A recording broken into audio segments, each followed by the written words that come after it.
County Democratic Party. A party that delivered the largest margin of victory in recent history in 2019. Hell yes! Hell yes! I'm contractually obligated to mention they've got this great new card that tells you all of the ways that you can help to the party, volunteer to the party, contribute to the party. I don't know that the cover model got paid, but let's give it up for the Fayette County Democratic Party.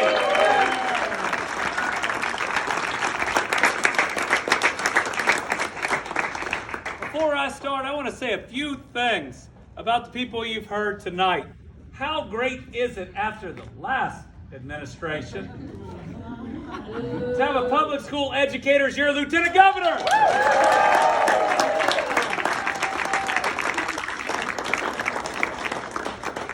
I think about the fact that last year I went to our Secretary of State and said we need to make some changes to help individuals in travel trailers who's been displaced, that a natural disaster has taken everything from them, come and vote. You know what our current one said? No. Buddy Wheatley would say yes. I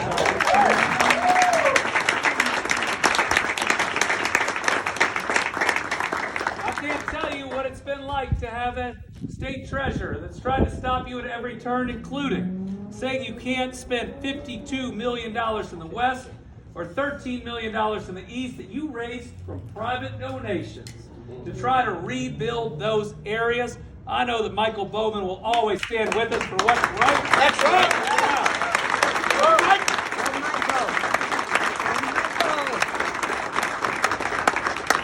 And I know a little something about that Attorney General's office.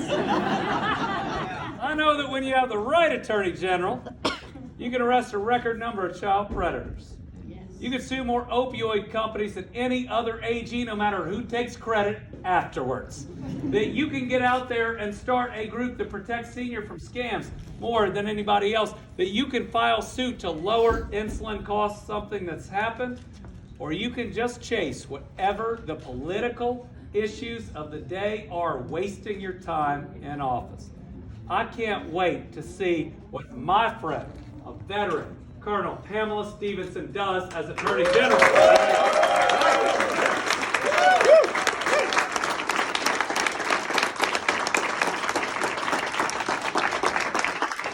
And I want to echo our Lieutenant Governor when she said thank you.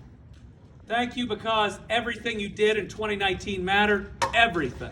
When you think about winning by 1.5 votes per precinct, every single dollar, every phone call, as she says, every conversation with a difficult uncle over Thanksgiving, you got to have that conversation before Thanksgiving this year. Everything mattered. And people will say to me, I mean, was it rough winning by a small amount? And I'd say, well, I'd like to have won by more. But in all honesty, it makes me grateful. It makes me truly grateful and thankful for everything that you did. And as we look back, we thought that election was about right versus wrong, and in many ways it was. It was about how we treated people. But it turned out about 4 months later, it was an election about life versus death. So to everybody who worked on that campaign, thank you for saving tens of thousands of lives.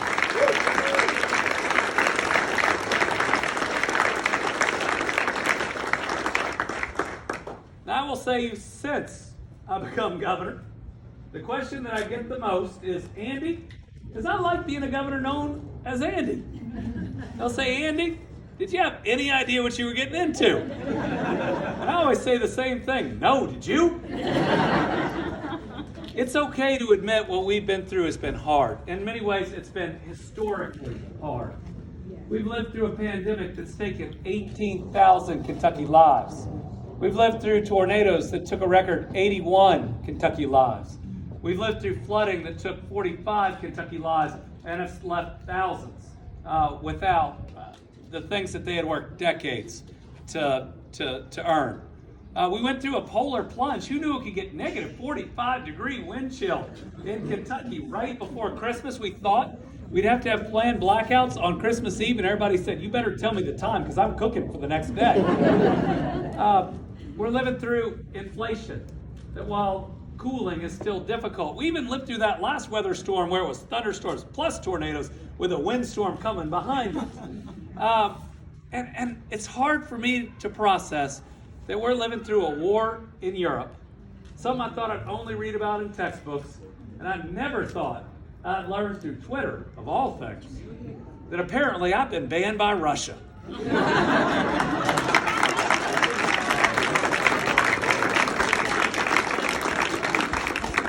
Well, I will wear that as a badge of honor.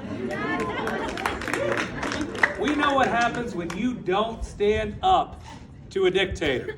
We know what happens to our world when you don't have the courage to support those that are stopping someone like this. But I gotta say, if they got to me, they're digging really, really deep.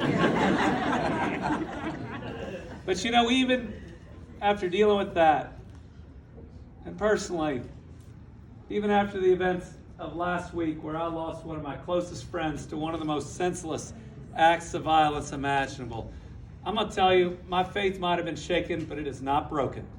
And I believe that these last couple years, thanks to Tommy and everybody's help here, that we are laying the groundwork for a better, more hopeful, more prosperous Commonwealth than any of us could have ever imagined. And it's important even in the darkest of night that we realize that 30th Psalm says, weeping may linger in the evening, but joy comes in the morning. And that when we come together, when we band together, when we help each other through those most difficult moments, we set ourselves up for the good moments to come. Go back to 2021. 2021 was the height of the pandemic. You remember we were dealing with the Delta variant, losing more people than ever before. But what did we also do during that year? We didn't just break, we shattered every economic development record in the books, which means we created more opportunity for the future of this Commonwealth than we have ever seen.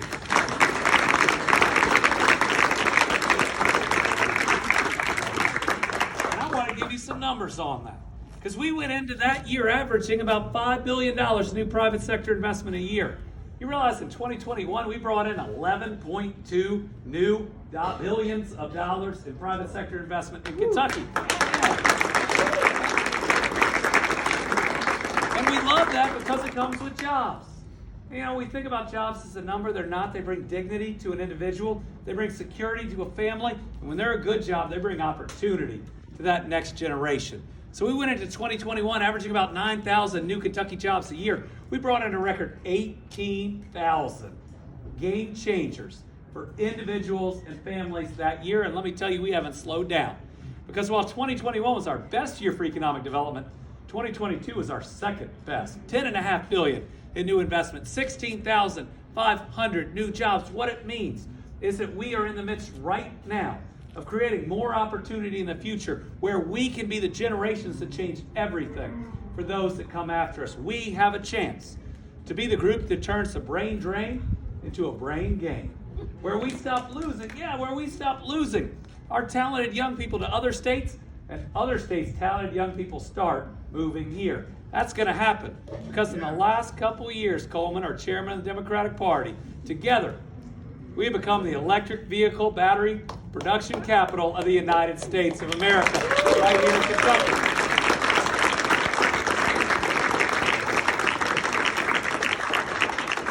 And let me tell you, it felt pretty good when Site Selection Magazine came out and ranked us last year. Us, Kentucky, us, a state people used to look down on, a state people used to view as a flyover state, as number 2 in the entire country in per capita economic development. Number 2, 40 other eight states were looking up to us. How about that?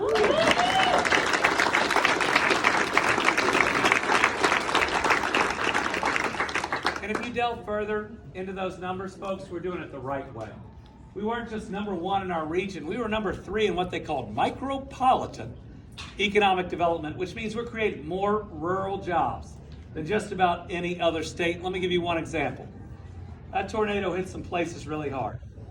Hit my dad's hometown of Dawson Springs, wiped out about 70% of every structure. Probably hit Mayfield even harder. You realize last year, in the 12 months immediately after that tornado, we created 750 new jobs in Mayfield, and they were ranked in the top 100 in economic development of towns their size. Yeah.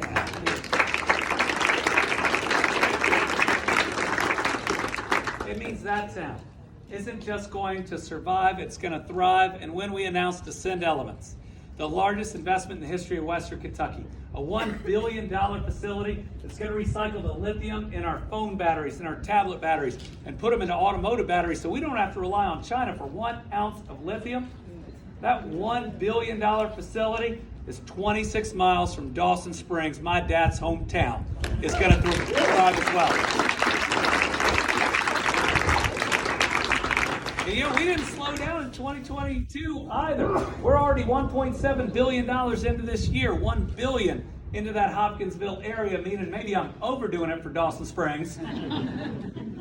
But the chance that we have to build the economy that we've always dreamed of, that no matter how big that our kids dream, they can chase those dreams right here in Kentucky. We have never been closer to that. And is there anything that we can do that would leave a more important legacy than that? One where every child has the opportunity to thrive.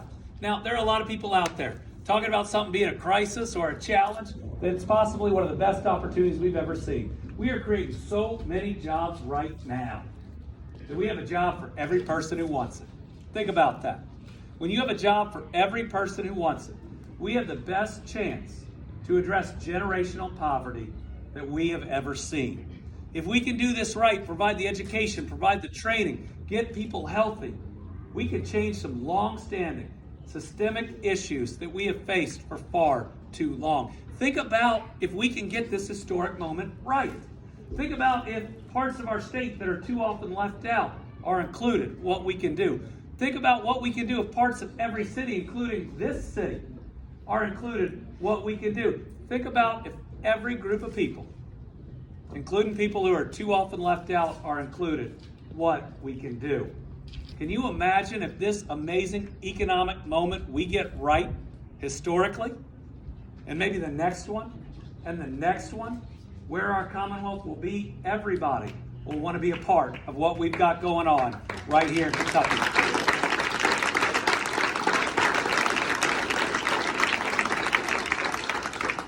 I truly believe, I really do, that these last several years have said that we can do the right thing. We can do the smart thing. We can lead in ways that move our people forward, but do the moral thing as well. I've been guided through some of the toughest times by my faith. My faith teaches me when asked what the most important commandment is, well, it's that we love our God as ourself, and we love our God with everything we have, and we love our neighbor as ourself. What goes right along with that is the parable of the Good Samaritan that says everyone is your neighbor. No ifs, ands, or buts. Amen. It means every child is a child of God no matter what. Yes.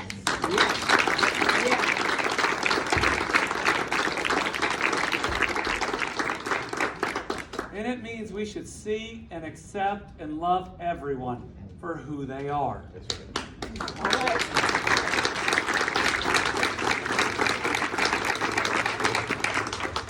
As we go into this re-election, you would think that if you were the governor of the 2 best years of economic development, the 4 largest budget surpluses in what will be our first term, taking the rainy day fund from $80 million to $2.6 billion, which, by the way, means we have enough money to give every public school educator a big raise.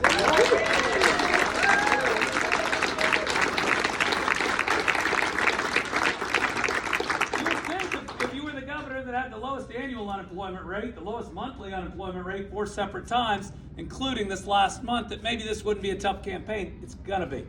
That's right. And because of that, we need your help. But I'll let you in on a secret. This is the first election I've ever started ahead. We're going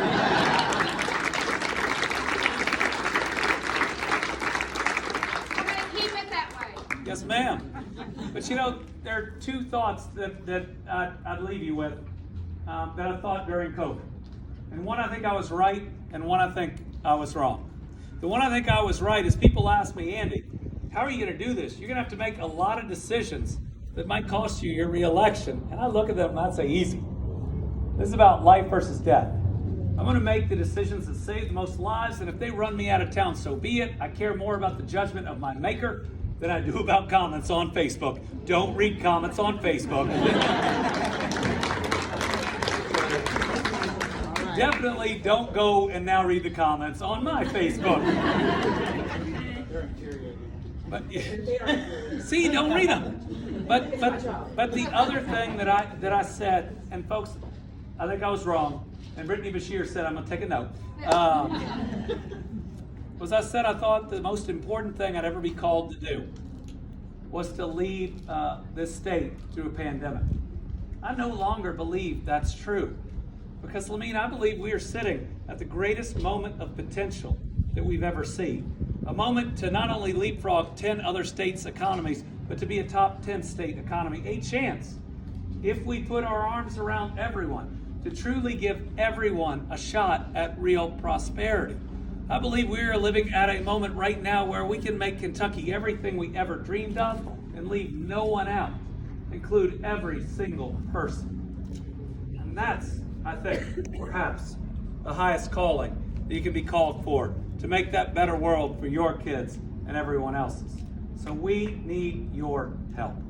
Listen, we don't know who we're going to be up against in the general election, and I'll be fair, I'm pretty zen about it. I mean, when you've governed through COVID and tornadoes and flooding, you don't lose sleep over who your opponent is going to be, and they seem pretty busy with each other right now, don't they? But regardless of who it's going to be, both in my election and up and down this ticket, we need your very best. We are fighting for nothing less than the future of our Commonwealth and the best chance in my lifetime to move it forward, not a little bit, but a whole lot. So every dollar that you can give to the Fayette County Democratic Party, every dollar that you can give to our campaign or any of these other candidates' campaigns. And I want to, before I ask you for everything else, I want to remind you that while money isn't everything in politics, everything you do costs money if you're doing it right. For someone who might be up against a billionaire, I believe that the power of everybody chipping in what they have can be enough, because in 2019, we beat a multi-millionaire. We've shown that we can do it.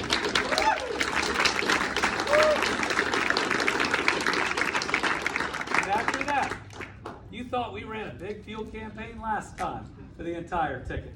You're going to see the largest one you have ever seen.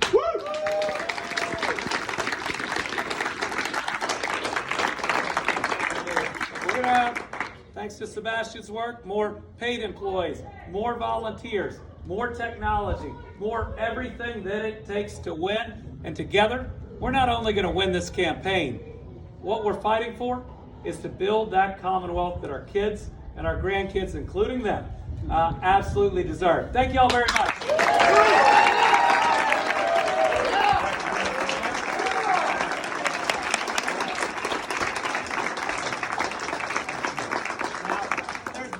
Talk tonight about how it's hard to follow people. So when Karen asked Michael and I to follow the governor, I said, that's a pretty big ask to follow the most popular Democratic governor in the country.